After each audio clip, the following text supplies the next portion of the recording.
And weather from around the state in less than 10 minutes. Good morning. I'm Amanda Hara at WSMV in Nashville. Covenant School students will return to class this week after surviving last year's deadly school shooting. And extra security will be waiting for them when they return. A volunteer patrol organized by the Uvalde Foundation for Kids will set up around the school's temporary site at Brentwood Hills Church of Christ. The Uvalde Foundation says the volunteers have all gone through background checks and extensive training. They'll be on site throughout the entire school year.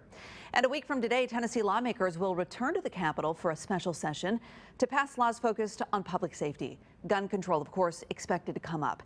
Several Covenant parents are talking about the session, including Katie Dickhouse, mother of Evelyn, a 9-year-old who was killed in the school shooting.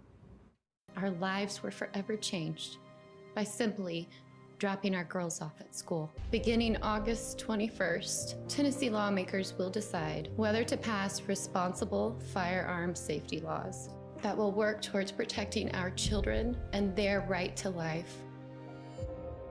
What's more important? One bill that is not expected to pass, Governor Bill Lee's Order of Protection plan. The lieutenant governor says it likely won't get enough votes. A salamander, once commonly found in the Appalachian Mountains, is now considered an endangered species. Scientists trying to save the elusive eastern hellbender. The Nashville Zoo has about 30 of them. They breed and then release them into the wild. A mass shooting in Memphis sent 8 people to the hospital. Police say someone fired several rounds into a crowd just a block away from Beale Street. This happened early yesterday morning. All of the victims are expected to survive. There are no suspects in custody. And the TBI is investigating after a man died in Memphis police custody on Friday. Police say a 19-year-old was rummaging through boxes outside of homes and then started looking inside mailboxes. Officers say that he fought back when they tried to put him in handcuffs. He died a few hours later. Police say the boxes he was looking in contained rat poison. In the WVLT newsroom, I'm Harry Sullivan. A 1-year-old girl at the center of an Amber Alert is now safe after being found in Knoxville. Officials say her non-custodial father, who's also a registered sex offender, abducted her. The Kershaw County Sheriff's Office in South Carolina says the girl was reported missing on Friday afternoon around 1 o'clock. THP troopers found the girl with her 50-year-old father, Joseph Lee Jacobson, at a Kroger parking lot in Knoxville. Deputies say license plate readers actually helped find his location. Jacobson is in jail on kidnapping charges. The child is now back home, safe in South Carolina with her mother. And his crews continue to comb through the island of Maui after what the state governor calls the worst disaster in state history. The volunteer spirit is on its way. Joe Hurston with Air Mobile Ministries is on the way to the heart of the damage to set up water purifiers for those affected. Maui did issue an unsafe water advisory, meaning they can't drink or even boil their water. Hurston says his device will clean up to 25 gallons of pure water every hour for 1,000 people a day.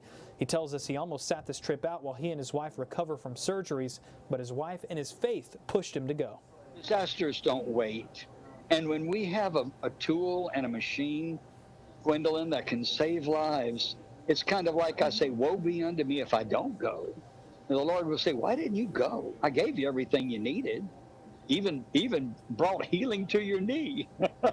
So, yeah, and I'm so thankful for my wife on this one. Hurston says he'll teach 2 organizations how to use the Air Mobile Rescuer before leaving it behind.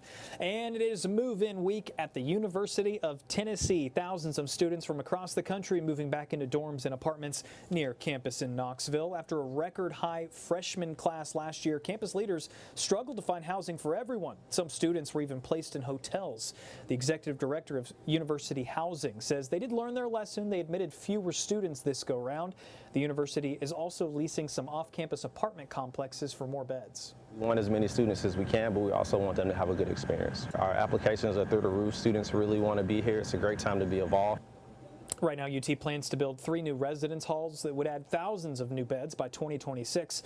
University officials tell us no students are living in hotels this year. And some of the biggest names in country music uniting to recognize the 4-decade career of country music legends, the Judds.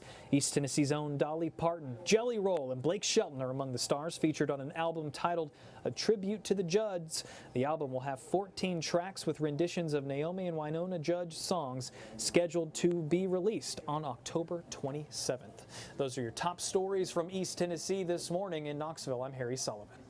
All right, Harry, thanks. Let's talk about the forecast across the state. Meteorologist Stefano DiPietro is here to talk more about kind of a storyline that we're all seeing: heat and the possibility of strong storms. It really is a full bag of things today as we go through the afternoon. The big thing will be the midday lull that lets the atmosphere charge back up and give us another threat of some severe weather. Right now, some just moderate showers and thunderstorms working their way through parts of Middle Tennessee and getting into East Tennessee, so Nashville, Murfreesboro, Manchester, Jamestown, eventually near areas like Chattanooga and out near Johnson City. The severe threat, though, is not associated with that so much as it will be later today when additional showers and storms fire back up. A 2 out of 5 on the scale from Nashville, Cookeville, Knoxville, even just to the north of Chattanooga, all the way up through Johnson City. The showers and storms that are around right now will move through East Tennessee through the next few hours. Then we get that midday lull. That'll allow temperatures to actually get back into the 90s in some spots with a few lingering showers and storms in East Tennessee.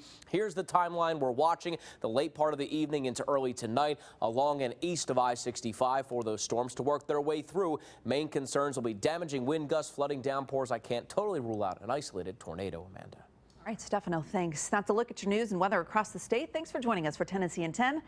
In Nashville, I'm Amanda Hara. This is Tennessee in 10. Headlines and weather from around the state in less than 10 minutes.